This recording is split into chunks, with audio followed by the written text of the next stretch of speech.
fifth graders movement, man, the local media latched onto that. That was huge.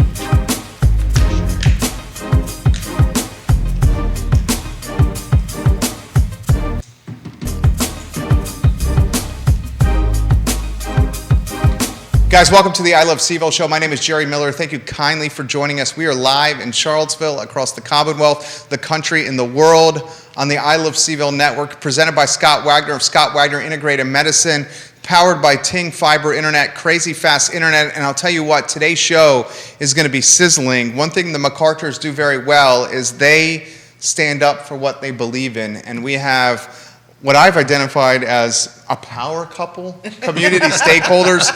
Judah Wickhauer, if we could, as you're checking those feeds for us, my friend, let's go to the 3-shot and let's welcome Jenn and Paul to the show. This is, they've been on the program a handful of times and they make us better every time. Why don't we first talk about who you guys are and your passions, your hobbies, your interests. Jenn, you go first, please. Sure. Hi, my name is Jenn McArtor. I don't know about power couple, but I do love the phrase community stakeholder, because I think we all should be stakeholders in our community and want what's best. I'm a social worker by education and by work, so it's something I value very much. How about Paul? You?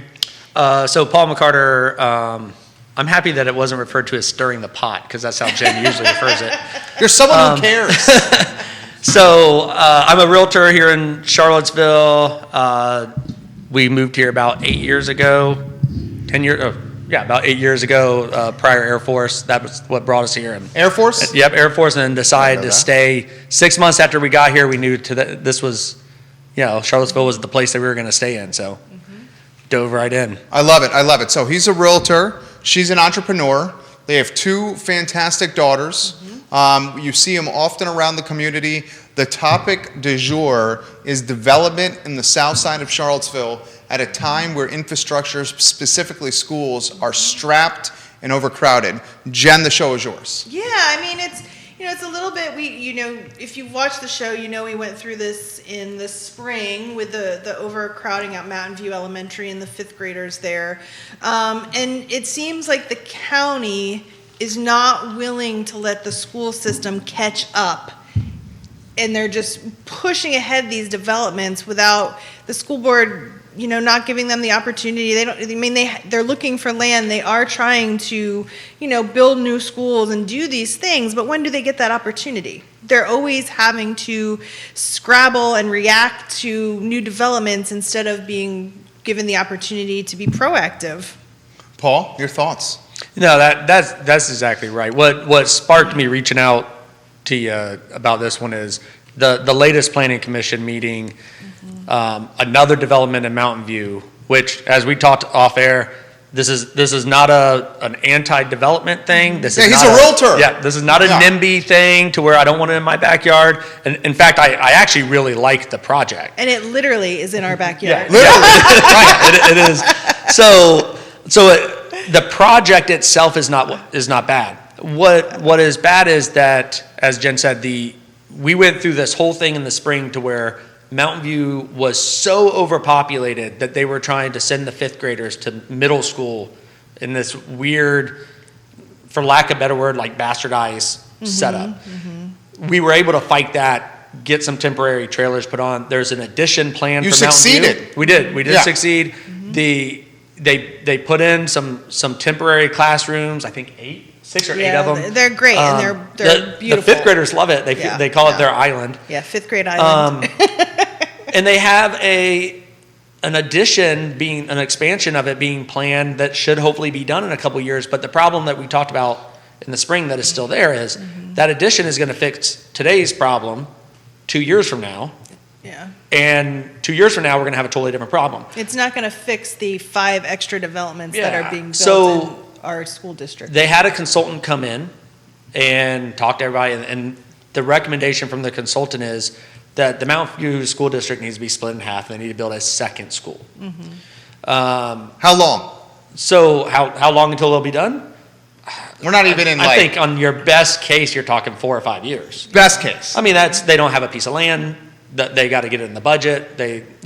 So the school board and the school system is doing what they can. And then I sit in the planning commission meeting last week, and He goes to the meetings. yeah, the response and the way that the issue was just kind of brushed off. Yeah. So I'll give a great example.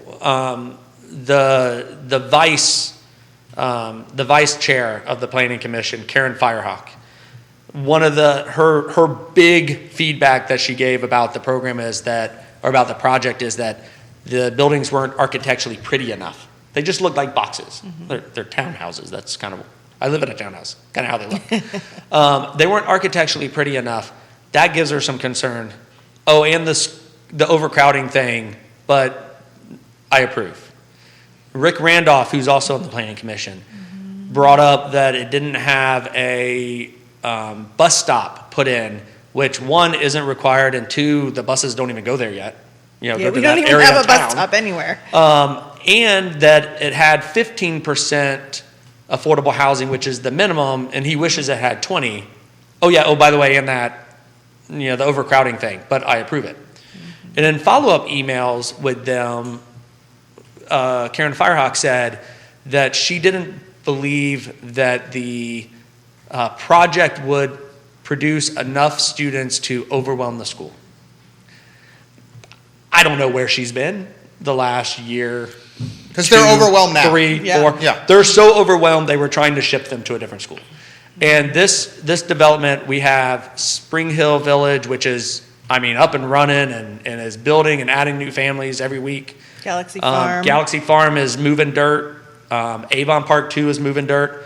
Southwood, which is which again is an amazing project. With Habitat, with PHA. Habitat, fantastic project. That's 1,300 homes. Now, a lot of them are people who are already there, but it's still going to add more. And then now you add this. So this will be the 5th development that realistically. And did you say the other apartments at the front of our neighborhood? Oh, yeah. Well, yeah. Oh, there's 24 apartments at the front of our neighborhood also. So this is all. Oak Hill, Whittington. Well, and those have all Fifth been Street, in recent going to Mountain years. View. Yeah, those are all Sunset. recent years. Sunset. Overlooks, Yeah. all recent years. So all of these have sat there and have just been piled on and on and on. And one of the things that I've heard a few people say, and this is very legitimate, is nobody wants to build an empty school. So the whole concept is that you push a school kind of to its limit, then you build a new school. That new school gets, almost full. The other school gets the thing, and then both of them grow, and you repeat. But Mountain View has been pushed to its limit since Repeatedly. the year after they built the Yeah. 5th grade wing, the Yeah. 5th grade extension, So- 5 years ago. So the finger pointing between the Board of Education. Well, it's the passing of the buck, you mean? Yeah. Yeah. The passing the buck, the school board and the school system. And I've actually I exchanged some messages with Dr. Haas. We know that I hold Superintendent, Dr. Haas. Albemarle County Schools. Yep, I hold Dr. Haas to the fire, but in this case, me and him on the same side. They have expressed with each one of these packages, they have a chance to put in their concerns, and they put in their concerns. The Planning Commission ignores it, the Board of Supervisors ignore it, they go ahead and approve it. The answer that I got from both Donna Price and Supervisor, Scottsville District. Yep. I keep forgetting that not everybody does. Not everyone follows it like we do. Yeah. So Supervisor Price. Yeah. And then the Planning Commission it's not their job to dictate to the school board. Right. There is the school board's job to figure out the best way to educate. I'm good with that. But there's a point when the school board is saying, we can't do it. Right. It's the almost school like system. the analogy of if you have a sink and the water's running at full blast, eventually the drain isn't going to drain that water and the sink overflows. And that's basically where we're at right now. Yeah. So, with the schools. it's one of those things to where the buck is passed around, the school system and the school board is saying, we have too many kids, we don't have the facilities, we're trying to make it better. The Planning Commission saying it's not our job to dictate how schools are going, it's their job to figure it out. And it'd be one thing if the school system wasn't saying anything and the Planning Commission, the Board of Supervisors didn't know there was a problem. Right. But what you have instead is the school system screaming for basically help, and the school board or the board of supervisors and planning commission just turning a blind eye to it. Jen, do you feel ignored, disregarded, forgotten? I think that it doesn't seem like the planning commission is looking at, they're looking at like, okay, we need all this housing, which, true. Again, this isn't, hey, we don't want these developments, but families are the heart of Charlottesville, right? Like, this is a very family-friendly, community-oriented area. But you kind of lose that when you're disregarding the needs of, like, our youngest and most vulnerable population just because, they don't vote? It's disheartening, I feel. Do we think, Paul, I'm going to get you in the mix here. Do we think that the school board should be more vocal in identifying the overcrowded nature of the schools in Albemarle? And it's not just Mountain View. Other schools in the county are super overcrowded. Mm-hmm. Is it the school board's responsibility to scream with the megaphone and say, not so fast, my friends? Or is it that the board of supervisors should be more in tune with what's going on? Well, I don't understand why they don't sit down together and talk about all this. So I think there's a joint meeting a few times a year, planning commission, school board, board of supervisors. What happens in those meetings, I don't know. Mm-hmm. My thing is, it'd be one thing. So the school board and the school system have certain tools that they can try to fix things, right? Mm-hmm.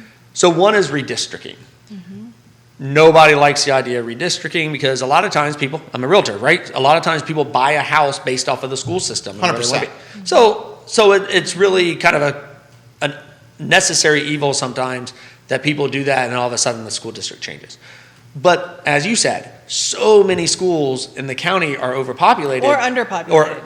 Or like at the elementary school level. Yeah. There's so many that are overpopulated. Like redistricting it's not a possible solution. So then the next thing is, okay, enlarging schools. Mm-hmm. Well, they did that for Hollymead. They've got the project for Mountain View, but you can only enlarge the school so much because as the classrooms grow, everything else has to grow. Yeah. You have to have more parking. I mean, if you've ever driven down Avon Street it's extended, a nightmare.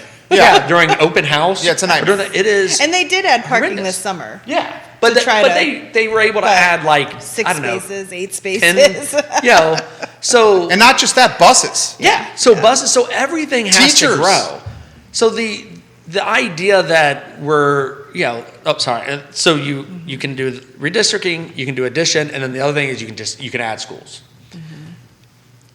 The way proffers used to be done, that's changed now, which for people that don't know, that's like an amount of money that developers would pay towards the county or the city to offset infrastructure costs. They would normally pay into a proffer coffer, essentially a slush fund. Yeah. Now the proffers are much more tangible and realistic with what they're doing. Yep. He deals with this as a realtor firsthand. Yeah. So there's that kind of chicken and the egg thing of, do you build the school first or you build the neighborhood That's first? What I'm going to ask you. Are you empathetic? Okay, here's the question I'm going to ask you guys, then get out of your way. Are you empathetic? Maybe that's not the right word. Are you considering that they need the revenue from the rooftops to expand the schools, or the revenue from the rooftops, taxable revenue, to build the additional schools? So it's almost like you're a sports guy. Mm-hmm. It's almost like the movie Kevin Costner, Field of Dreams. Mm-hmm. If you build it, they will come with the baseball field here.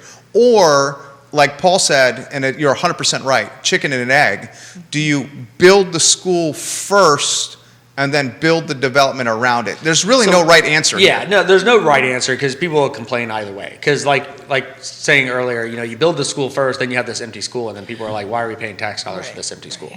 The trick is trying to not let it get out of hand. Mm-hmm. So pushing, you've got this elementary school and this elementary school. Yeah, I'll just use an elementary school because that's the hot button topic. Mm-hmm.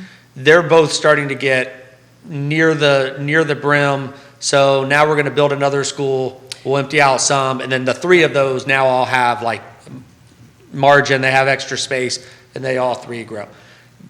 The problem with Mountain View and a couple of the other schools is like they're beyond. We had teachers teaching in closets.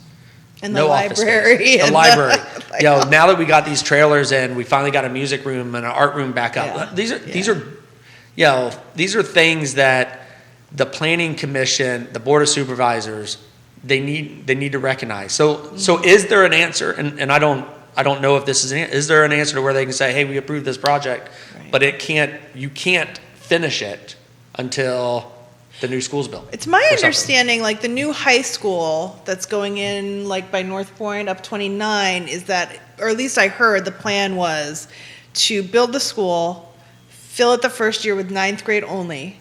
The second year would be 10th and 9th. The third year, Let the 11, bubble 10. rise, Yeah, yeah. So I mean, Seems something, smart. something like that, you know, where you kind of start at the bottom, the lowest grade, and just grandfather kids in every year. Well, and that's the thing, you know, they're up in Northern Virginia, one of the counties, I'm drawing a blank on, I don't think it was Fairfax, one of them, like, the school has to be built before the properties are. So, I mean, so then we know, we talk about affordable housing, and we need more houses in Albemarle. So this isn't a talking out of both sides of my mouth kind of thing, like we need more housing. Right. There's only certain ways that you can truly fix the affordable housing issue. And more housing is a huge one. Also you have to build affordable housing. One of the flaws, and now we're kind of deviating a little bit, but one of the flaws that a lot of people have when we have the affordable housing thing is they try to make expensive houses affordable. Right. You can't make expensive houses affordable. The only way you can do that is either removing some of the ownership stake. Well, the land trust you know, model. like the land trust Yeah, model where yeah. there's some of the ownership stake is removed. There can be different opinions on that. There's the down payment assistance, but down payment assistance means when I buy it, it's affordable, but when I go to sell it, I'm gonna hike it Market back up, rate. right? Yeah. So you have to build smaller, denser, less expensive houses. The board of supervisors and planning commission just completely seem to not understand that. As an example, going back to the comment that the houses aren't pretty enough.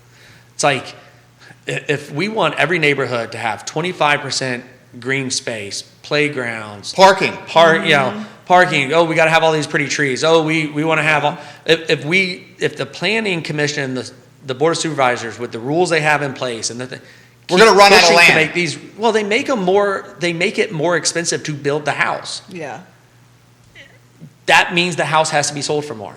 So we have Mark McKinney's watching, a member of the Crozet Community Advisory Committee, and he's going to offer some perspective on schools in Crozet here. Mark, I'm going to get to your comment here. TV reporters watching you guys here. I would encourage you to reach out to Paul and Jen so we can get this in the news cycle. This is something that needs to be in the news cycle. Jen, I'll throw this to you. This is a tough question. Do you think and I know you're so pro-teacher, and you go to bat hardcore for the teachers at Mountain View because they're absolutely awesome. In the last 24 months, the teachers have dealt with the pandemic, and parents, Yep. they've dealt with online learning, hybrid learning, overcrowding of schools, students on buses longer. Do you think the education has suffered or slipped at the school? For all these factors. Right, sure. I think that being thrust into a pandemic, going virtual, I think those things have impacted children where we're playing catch up, but I don't think overall education has suffered in a way that's, it's unavoidable, the things that have happened, right? Like, we don't have any control over the pandemic. We, didn't have any control over, no one knew what virtual learning was going to look like. Sure. We've never been put in that position before. I think the teachers have done and the admins have done a tremendous job trying to get our kids caught back up. I think we need to shift the way that we look at education. The SOLs in Virginia, obviously, they didn't take those last year. What's the purpose? Like, if they didn't have to take them last year, they don't, standardized testing doesn't really tell a whole lot, especially in Virginia, I believe, is an English-only testing state, and half our kids are native Spanish speakers. So At Mountain View? yeah, it's just, it's I think a time to kind of look at how we approach education in this state and in our county. But no, like I think the teachers have done tremendous. I think the kids have done a tremendous job adapting and rolling with things, and they're happy to be back at school. Mountain View parents that are watching, you can chime in with questions or give props to this amazing tandem here. Mark McKinney, we'll get to yours right after I ask Paul the same question. So you dude, I'm getting to know you. And one of the things I like you. One of the things that I like about you is you're a straight shooter. Yep. Dude, you don't beat around the bush. I mean, if you're thinking it and you believe it and you're passionate about it, you're going to say it, or you're going to type it, or you're going to publish it. Do you think that the education has suffered? I think yes, but we got to make sure we understand that it was going to, right? So it's the best of the circumstances? Yeah, that's what, when somebody says, my daughter's education has suffered, people then push that into, you're blaming the teachers or you're blaming the schools, and I'm not. The between the way our society works, the litigious nature of our society, the schools had to go an extra. Now, could they have done things differently? Could they have done stuff better? Both in hindsight and when it was going, there are definitely things I think could have been done better and differently. Sometimes the biggest one is just making decisions earlier so that people could actually adjust to them. Yeah. But one of the things that, like Jen was talking about with the standardized testing, we all think teachers should be paid more. Oh, 100%. Right? Everybody thinks teachers should be paid more. We should be clapping our hands every day for teachers. But if you look at the school budgets and the amount of money paid per student, it's been climbing like crazy. Yeah. Where's that money going, right? A lot of that money is going to a lot of the extra bureaucracy that is related to that's related to standardized testing and doing all that. So instead of having another teacher, you have to have somebody who's like in charge of testing. And instead of being able to teach these extra days, now we have to spend this time to teach towards this test. Right. This is completely off the mark, but it just popped in my head as I'm doing. Like, our schools get kind of used for other things besides education. 100%. Well, like look at voting. Look at primary voting. Right. Like the two parties. My kids had like 2 days off of school because 3, Friday, Monday, Tuesday. Well, yeah, but the Monday because of Tuesday, elections. Because of the primaries, and it's like, wait a minute, 2 private organizations want to hold primaries. It's not the elections. It's two private organizations, and they get to shut down our schools for 2 days. I don't think I'd have the same. I don't think people would back that if the NRA wanted to shut down the schools for 2 days to figure out who they wanted to nominate, or if the ACLU shut down the school for 2 days. But for some reason, it's just certain things that we're like, our teachers, our schools, our students get dragged in all these different ways beyond just teaching the kids. You got folks in Redfields watching the program right now, folks in the Woodlands, and folks that look like are in Lake Renovia on our heat map. Those are our Mountain View people. Yeah, yeah. Edward Hanrahan. Oh yeah. Well, he left a little while. He's a Navy guy. Don't listen to anything he said. Giving you some props right now. Oh, unless he gives me props. He's giving you props. Mark McKinney, member of the Crozet Community Advisory Committee. The rapid growth in Crozet over the past 20 years is the perfect example of what has come and is coming to the rest of Albemarle County. Yep. Get ready. And that what he just said is perfect.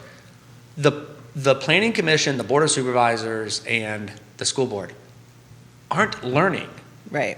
They're not learning. They're From history. That's what you're saying. They're like, the Crozet has had this issue. It's coming down, and they're just doing the same thing again. Like, I'm sitting at a planning commission meeting, and they're talking about the school overcrowding the same way they talked about it 5 years ago. How do we manage this?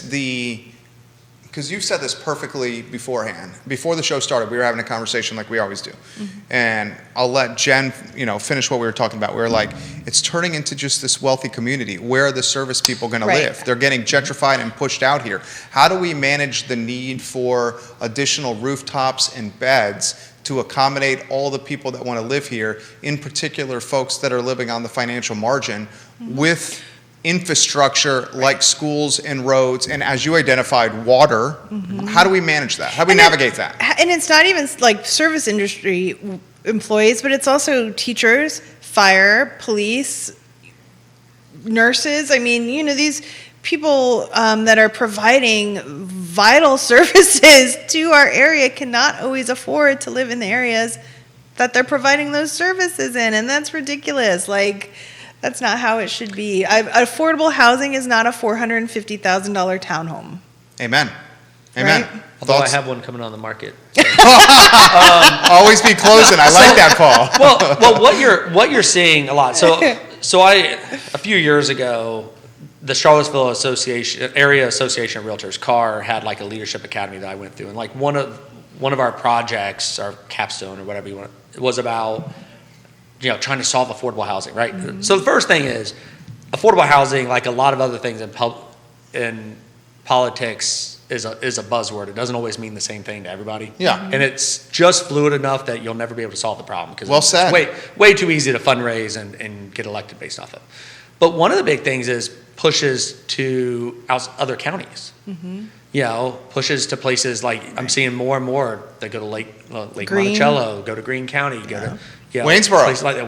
Yeah. Waynesboro is on fire. super hot right now. Yeah. And that opens up the question of transportation, right? So like if you, I know when Keith is on the show with you guys, you know, the whole, I always say dollars for distance. I think you guys say drive to. Well, now we're saying fly till you qualify. Well, yeah, fly till you qualify, Yeah. drive till you qualify. So if you have to buy a car to move to the more affordable place in Waynesboro, You're going to erode your margin and your savings. you're not saving anything.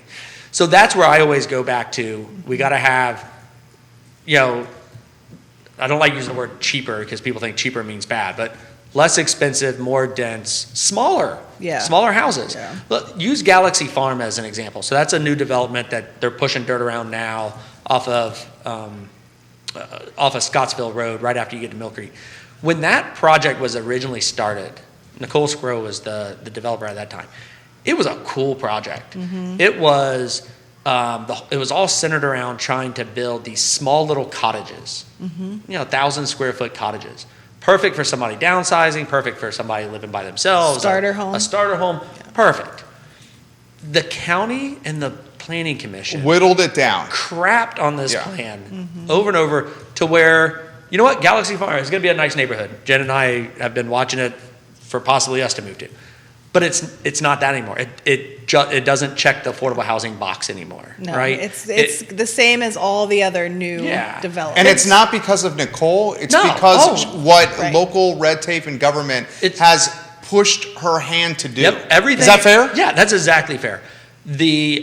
Every time I hear a planning commissioner or a board of supervisor or city council for the city, you say anything about caring about affordable housing, It's a smokescreen. I want to throw up. I think I don't remember where I read this at, and you might have heard it too, that $25,000 of new housing, it goes to bureaucracy. 24%. 24%. So Like- a $400,000 house in Albemarle County, roughly $100K of that is tied to red tape and bureaucracy, is- and not bricks and sticks Yeah. Well, and appliances. Well, That's bananas. Yeah, I'll give you a great example of that. So new developments that are built now in the county, and I can't speak for the city. I'm not 100. I don't know the city. This guy does this professionally. So the county, unless a road connects to VDOT roads, Virginia Department of Transportation, unless it connects to, it stays a private road. So let's use Avinity where we live. Great community.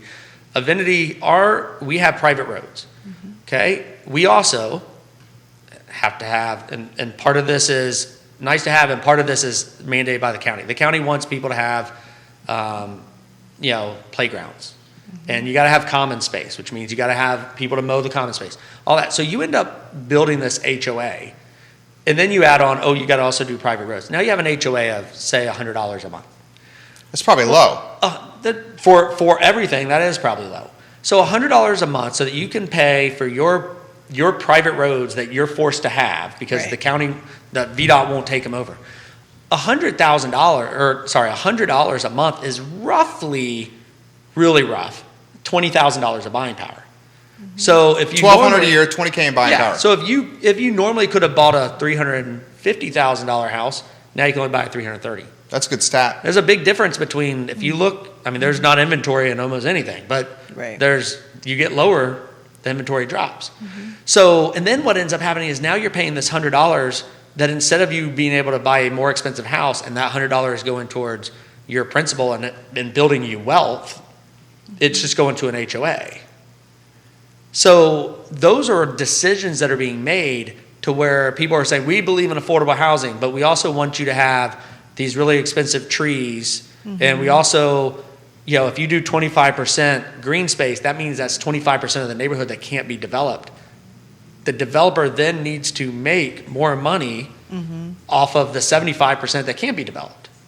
That's why you don't see people building $250,000 houses in Albemarle County. You got I don't mean to, you got a lot. You got a lot coming in here for you. We also have a print reporter watching the program here. Reach out to the McArtors, guys. Reach out to the McArtors. So Mark continues, and we're going to get to you, Grayson, as well. The topic of public school funding is tied directly to the state and higher education, state universities. State of Virginia provides $150 million per year to UVA, which has a yearly budget of almost $3 billion per year and an endowment of $14.5 billion. Just think what $150 million could do to public schools. The state of Virginia provides $2 billion a year to state universities. That's from Mark McKinney right there. This is from Grayson, who is on Fifth Street Extended. How have the elected officials responded to your outreach? Oh, I got highlighted stuff. He comes prepared. So all of these are emails on their official emails. So this is all freedom of information. This is public record. Yeah, I'm not sharing private emails or anything like that. So just a couple things I notated that I highlighted. So this is from Donna Price, the Supervisor Price. So after I accused them of passing the buck. So it's not my intent to try to pass the buck between the Board of Supervisors and the school board. A couple sentences later. That being said, remember how you always heard if somebody says something and they use the word but in a comma, you just ignore the first part? Right. That being said, it remains the school board's responsibility to district the students in the county schools, meaning it's the school board's responsibility to educate these kids. Nobody disagrees with that. But give them a chance to But catch if up. they're saying we can't do it, then you can't keep piling them in, or you need to figure out some way to. The school system gets 40% of the budget. So there's some ways. You got to get some stuff in the budget to do the new school. So 40%, $400 million roughly yearly budget for the jurisdiction. 40% going to the schools is what he just identified. Yep. He's right. Yep. You got more.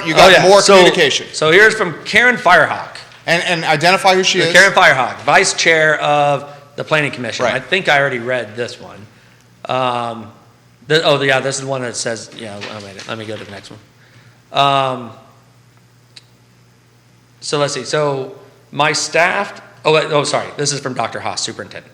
My staff has discussed specific challenges at Mountain View. I'm surprised by the comment, which, just so you know, the comment he's referring to is the engineer for the project, right? So basically acting as the developer for the project. When the idea of the school overcrowding happened, his response was, there's been no objections given to us about the schools being able to handle the project. So Dr. Haas in that is saying, my staff has discussed specific challenges at Mountain View. I'm surprised by the comment, and I've asked my staff to reach out to the community development to research the origin to try to figure out what's going on. And then the chair of the Planning Commission made a comment, I'm paraphrasing because I don't have it written down, that is, it's not their job to figure out how to educate the schools. So basically what is identified is trickle-down responsibility passing. That's what you're saying. So it's really we all agree there's a problem. It's their job to fix it, but at the same time, we're going to keep making the problem worse. Yeah. Like that's just kind of that just doesn't make any sense. What do you think? I agree 100%. Just pause. It's okay to put a pause, put a pin in some of these projects. Let the school catch up, or let the schools catch up, Albemarle County, build their new schools, and then resume some of these new developments. How about this one from Laura? How much are these difficulties created by the closure of the elementary school in Scottsville? Oh, the Yancey. Yeah. That's come up in discussion. Now, there are some, I don't know exactly the answer to that, because where Yancey is down in Esmont, proximity and stuff like that, I don't know how easy it would be to shift, but it is kind of something that if you take a step back and you're like, man, we're overcrowded, but there's a school that got shut down. Now, that being said, this is going to where it sounds like I might be contradicting myself, and it's really just the way my brain thinks. The reason Yancey got shut down is because it was underperforming. That's right.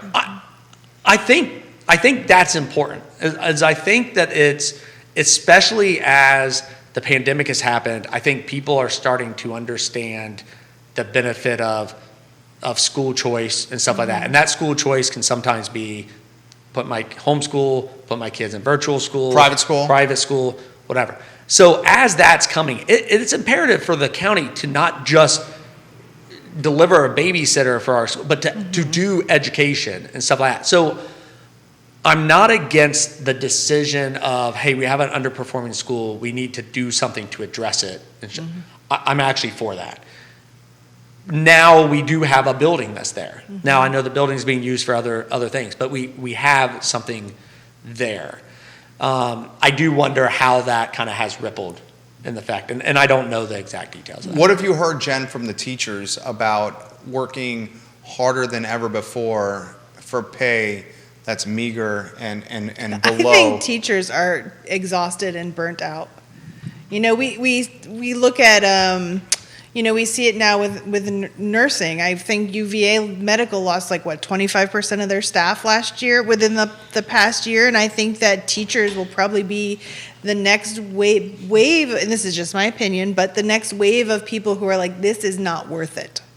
We're tired, underpaid, overworked. When people say, oh, well, you get 3 months off in the summer. Well, no, you get paid for 9 months, right, of work, and you're working 60 hours a week for 40 hours of pay. When you do that and you break it down into an hourly wage, it's not that much money for the fact that you typically have to have your master's degree, and whatnot. Well, here's an interesting.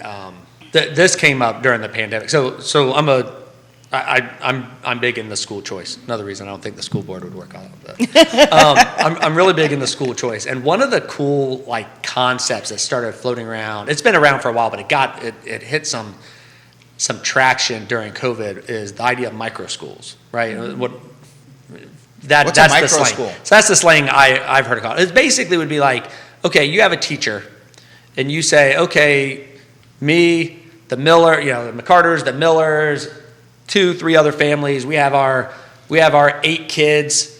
Maybe between us we have 10 kids to make the math easy. And we say, okay, well, what's learning pods? Yeah, learning pods. Yeah. What's $10,000, right? If that's less than a lot of private schools. So if we did 10 students, $10,000, we could basically pay a teacher $100,000 to just teach our 10 kids. And then rotate the 10 kids around your homes or your backyards or your cul-de-sacs. Well, I know during the quarantine, people in Glenmore got together and put up a huge tent. And the parking lot of the club. And had kids. But granted, people in Glenmore can afford to do that. People in most other areas cannot. Yeah, and that's when you start talking about equity. Now we go down, vouchers. We could go down a whole thing, and very quickly, general. You had to. I have to ask you about grading equity. Yeah. Are you following that? So there's if you look at, I wish I had it with me. One of my students in the graduate class I teach just did a report on it. She lives in Hampton area, but inequity between higher income schools and schools that are in lower income areas. And historically, schools in lower income areas don't receive as much funding, don't have as many resources, are underperforming, and how is that fair? Those are the kids that need more resources. Well, yeah, and that's what. So not that we wanted to turn this into a school choice thing, but this is just one line I've heard that really resonated with me. Is there is already school choice for upper middle class and rich people, right? Yeah, Because private schools. I can choose private school. I can live anywhere I want. If I want to live in this school district or that one or what, I can. I can live anywhere I want. I can do private school. I can hire a private nanny. Wealthy people already have school choice.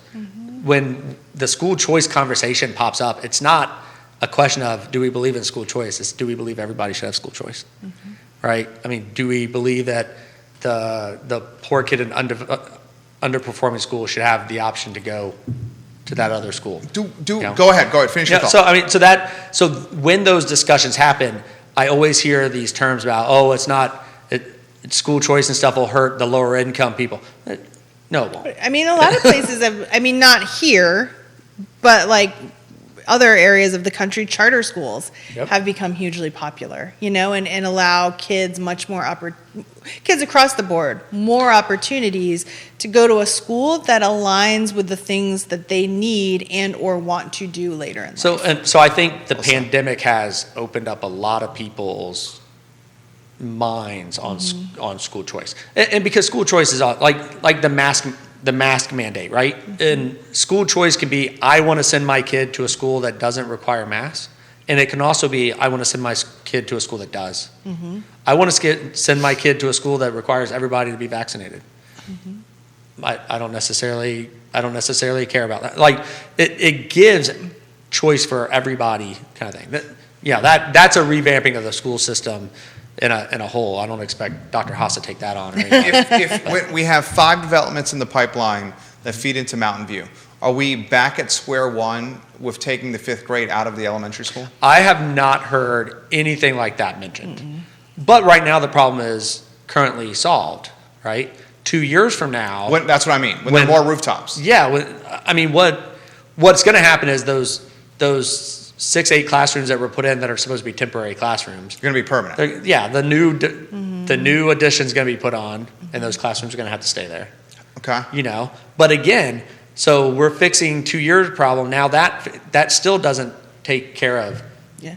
And what about other neighborhoods between 2 years from now? The 5 other developments that may be approved or in the works 2 years down the road. What do you say about this question? What do you say to the people that say, you chose to move into a designated growth area where this is where growth was supposed to happen, and we're following the comp plan, and we're following what has been in place for decades? Yeah, because that's the case. It's a valid question. Yeah. I guess the expectation that we had was that the Albemarle County school system, which is one of the top-rated school systems in the Commonwealth. And a county that has previously shown that it really cared about, or at least gives off the aura that it cares about students, would have had their act together, I guess is the best way to say it, right? That the problem that we wouldn't be sitting here 5 years later having the exact same conversations that we were having 5 years ago. Or 6 years ago, kind of thing. So I would say that my expectation was that since I was supposed to know that it was a growth area, that I kind of figured the county did too. And does it mean nicely done, Paul? And also, does it mean you have to go warp speed? Churning out all these new developments as fast as possible? Would you move? I love the south side of town. I mean, truly, we've talked about. I definitely would not move north, but I love. You thought west? No, not even that. I mean, I love. We're super close to Wegmans. Yeah, you love Wegmans. I love Wegmans too. We drive across the county to go to Wegmans. It's $8 to take an Uber downtown. Yeah. It's I loved Avon Street Extended area. I mean, the people and got a lot of friends. Everything about that area. So you would not move. For me, no. Paul is considered moving. No. The easy solution is to move. Right. So you've thought about this. I have. I like to say that we had a conversation about where we would want to move to, and then we learned that it doesn't. Okay, right. That's how it is in my house too. When we learn, it means we listen to our wives. We were incorrect about what our priorities were. No, but sounds like my house. There is a part of that. It's the easy solution. It's when we talk about like the wealthy people and stuff. But again, like, it's the easy okay, so solution we could pack up and move, but Where would you go? well, but I'm like, a lot of people don't have that option. Yeah. You know, so who advocates for the people that are being, crapped on by all this new development or by things that are happening that aren't within their control? Well said. Well said. What do you think the impact, and we talked about this briefly, these increased property assessments are going to have?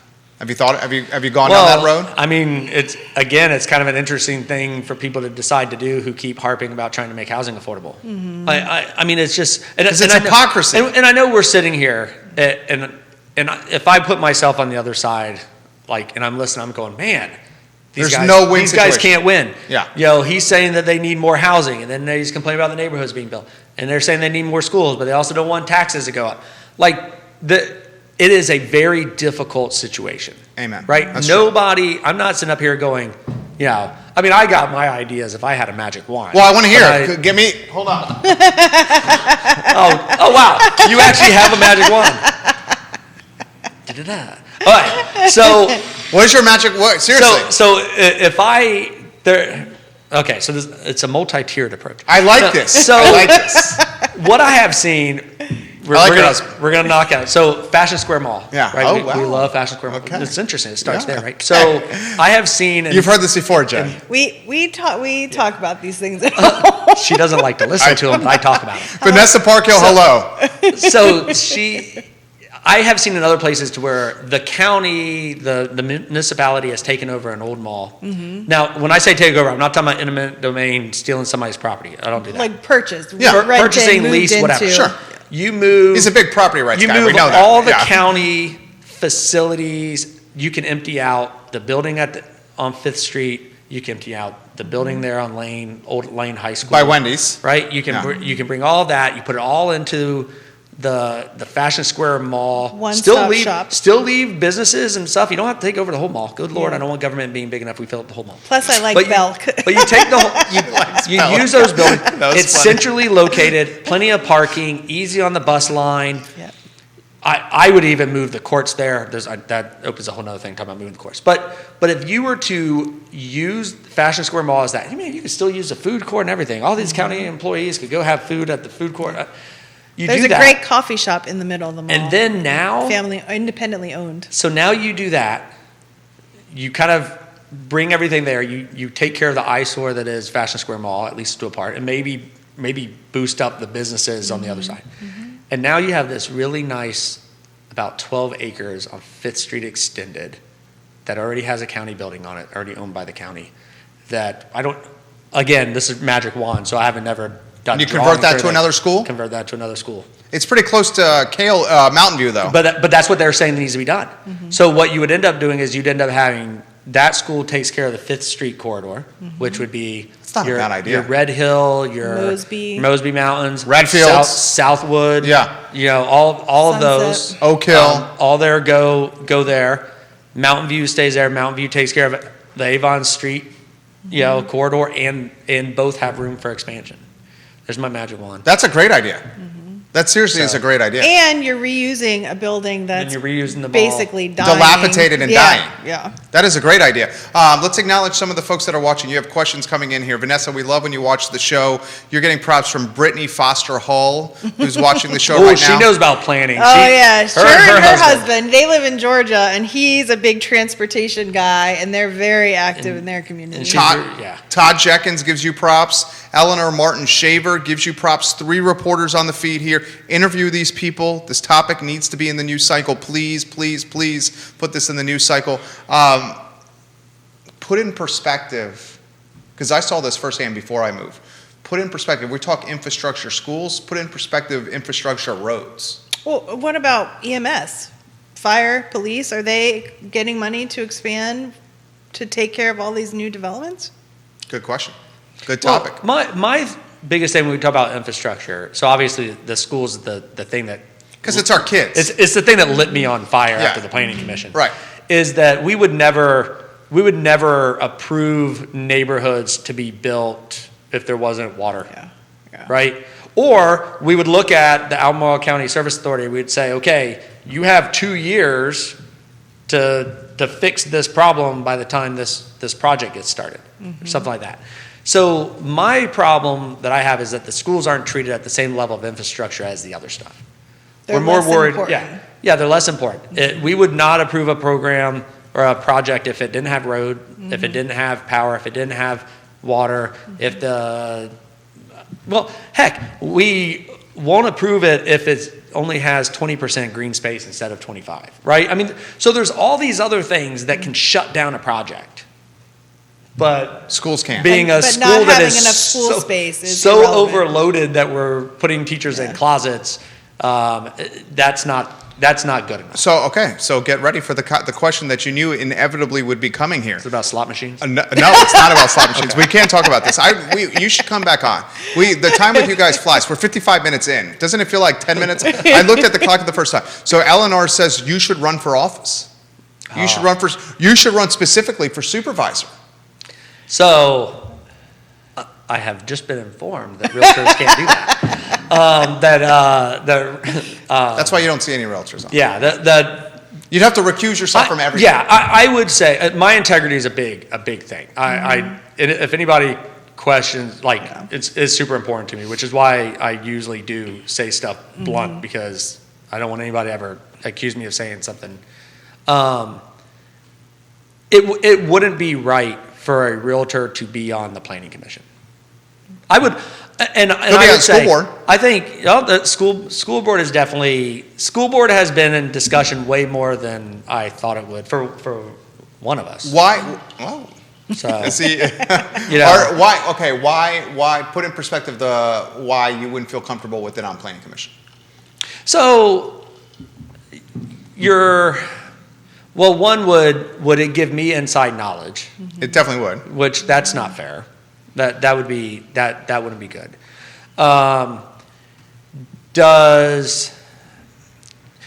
I personally think I could do it without crossing, but I think everybody feels that they can resolve their own conflicts of interest in their head. And dude, I'm going to emphasize this. This guy is killing it as a realtor.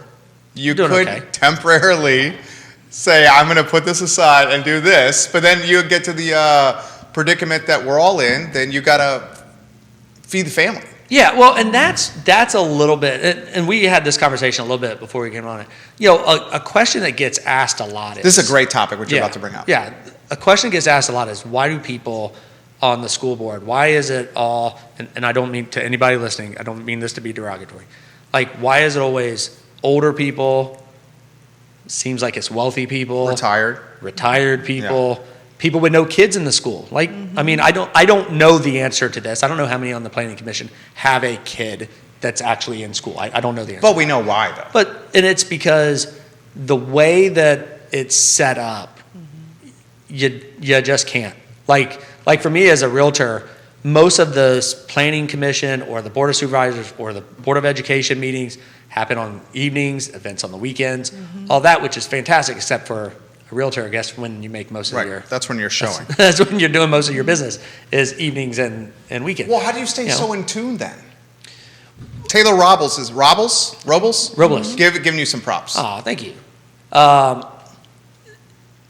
I do think it is easier to make your own schedule. Attend the meetings and not have to do the 2 hours of meetings behind the door before the public meeting. That's where my thing is. I'm realistic. I understand. None of this is easy on people. In fact, the vice chair, Karen Firehawk, even said, Rick Randolph, who's my planning commission seat opens up. He's retiring. He's retiring. Rick's been doing the whole time I've been involved. Rick has either been on the planning commission or the board. Yeah. So it's one of those things to say we need to get younger people, more demographics, more of this on. We do. These things. We do, but you can't have the workload of a 50-hour a week to be for $16,000. Yeah, $16,900. Yeah, $16,900. Yeah. So that's how much they get paid, guys. Yeah, so that makes it to where the only people who realistic can be on these things are people who are retired, wealthy, something to that nature. Time. And that is a little bit of the problem. Now, I go with part of it of I'm a big reduce government, reduce, all that kind of stuff. Amen, yeah. Like, I think there's probably a lot of this stuff that could just be taken away. Or reduced, staff hired to take the load off them. But that gets back to government reduction. It really doesn't do that. Yeah. That's to the government. Do you I want to get Jen in the mix here. Do you feel comfortable with current representation standing up for the concerns you have? No. Wow. I think it's hard too. Like if you don't have kids, that's not your priority, right? Like you don't have kids in school because your kids are grown. Well, then what do you care if the school's overpopulated, and right? It doesn't really affect you. And that's right. The reason I had such a stern no. That was a quick no. Is because how could I possibly say yes if the concerns of a lot of people have been expressed over and over and over again, and they keep doing the same thing? How long has the fifth grade topic been in the mix? So all year, right? So forever. So the overcrowding of Mountain View has been there the whole time our kids have gone to Mountain View, and we have a fifth grader. So she's been there. This is her 6th year. The whole time we've heard about and everything just moves slow. Also, I did when I was in the Air Force. I did government contracts and stuff like that. Like the bureaucracy slows everything down. Yeah. Right. And the most disenchanting thing about this is in the planning commission meeting that you attended, that the school overcrowding issue was not emphasized as the top. Right, that's the top concern. Like, what the hell is that? It came There's after no bus stop, but we don't have any bus stops. Like this. But here's the buildings are gray and they should be whatever. The buildings they're aren't boxes. Pretty enough. The buildings aren't pretty enough. There's not a bus stop that isn't required. The schools. In the school. But here's my other thing about the way this whole when I talk about the process going slow. When us 5th grade parents were brought together to have a presentation to us. Your oldest is in 5th? Right? The oldest is in 5th now. So at the end of last year, when they were talking about the 5th graders being pushed to Walton, right? They brought all the rising 4th graders or rising 5th graders, right? That's how it started. Rising 5th graders, so the current 4th graders. And they expressed what the problem was. And the first answer that all these parents who aren't this isn't what we do for a living. All of us were like, why don't we get temporary buildings? Like get temporary buildings and put them right there. Because you're saying that's common sense. And what happens? We go through all of this. We got to go through all these meetings. No, that's not. We can't do that. We can't do that. That's what happened. What's the solution? So the other thing that's been said for years is, they need to build a new school. Like they can't keep expanding. We're talking about Mountain View specifically. They can't keep expanding Mountain View on the piece of land it has. Because there's no space. It's not possible. Right. But isn't there ample space? No. There's not? There really isn't, because on the other side of that, what do they call it, where they built it? Wasn't there the other side of the hill? But wasn't the concern was it was like out of eyesight? So that was the temporary building. So, okay. So if you're familiar with the Mountain View lot, so you've got the school and the front parking lots like on one level, and then there's a drop down to a soccer field. The soccer field, right? Then there's but another. It's not that big. Real big drop down. And it's like forested that's not area. that wouldn't be The reasonable. school board does own land over there somewhere by the fire station, I think, and Albemarle Health and They're talking Rehab. about But putting there's also a private house that someone owns in that area. Yeah, they're talking about, there's a county-owned piece of land there that they're talking about putting the a middle school high school center or something like that. But the frustrating thing is when you see them spend years and tons of taxpayer money to get to the same answer that like a bunch of not really educated on the subject people came up with. Like we've known it needed a new you guys school. are educated in that you are in the thick as parents, like dealing with it. Oh, this is true. And that's why you're like utilizing like the whole like eye test and common sense, right? I mean, that's basically what you're using. There is a 5th and Avon Community Advisory Committee, right? And so I'm curious because I know there are at least one, if not more, people that sit on that committee that have kids at Mountain View. And I'm curious, like, what opinions or that they are giving back to the planning commission about Unless all this. it's what Paul said, that the folks that are on that committee are, don't have a dog in the fight. Well, I will say, I said it better than I would. surprisingly, I know Thank you for saying that. this will amaze everybody. I've sat through some of those meetings. Because they're online. And I'll actually say that majority of the time, there are some people in there that, at least the last time I was at the meeting, there's some people in there who have kids at in school. Mountain View. Or in other schools. They express the concern, Yeah. but they're a citizen advisory that they've got no But isn't that the swag. they've got no Pull. real Yeah. that's the meeting that I was at the first time for this particular project. That the last planning commission, I went to the CAC meeting. They were discussing this project. Community Advisory Committee? Community Okay. Advisory Committee. They were discussing this project. That's the Avon Street project that I was at the planning commission last week for. I spoke at that. I raised the same concern, and my comment that I said at the same time, Supervisor Price and Rick Randolph were both at that meeting, and I'm like, we are in the middle right now of a fight with the school system to not basically ostracize our kids to another school. How are you even having this discussion? Right. So that's the thing that is most kind of frustrating with this whole deal for me is there are really, really good projects that should be getting told no right now because they can't be handled. And guys, just to emphasize this, he's a realtor that's saying this, okay? So Yeah. he has skin in the game on both sides. Yeah. You literally have both sides. That's why I think you're like a fantastic perspective here, because you're straddling the fence. I do a lot of business, in the Mountain View School District, but I also do a ton of business along the Avon Street corridor, right? Because You're a known your commodity. neighbors, you know Yeah. your people, you know the neighborhoods. You can talk it up. So like when you're selling a house there, you can speak as somebody who lives there and knows it. And I even did a thing for this past year that I'm going to do again next year. That's like for every transaction I have that's in the Mountain View School District, I did a donation to the PTO for. Nice. Right? So I'm all in, I guess is the best way to say it. So when I see this, it hurts to say that project shouldn't be done. Because I know the project needs to be done, helps, but I also think that the kid that gets put in that project should also, that lives in one of those rentals or Has the same advantages as a kid that goes to Merriweather. Yeah, should have a school to go to. Is that what you're saying? Well, throwing out, there's a reason we throw out Merriweather, obviously, western side. It's not crowded. A lot of money. Their Yeah. PTO gives a whole lot of money. Yeah. It is one of those things to where I'm very happy with my kids' 100%. education at Mountain View. We would not move to Merriweather, and this isn't to say Merriweather Lewis. Yeah, you're not knocking. We wouldn't move to Merriweather Lewis or to Hollymead, or if we were going to stay in love Albemarle Mountain County, we're View. going to stay at Mountain View. Yeah.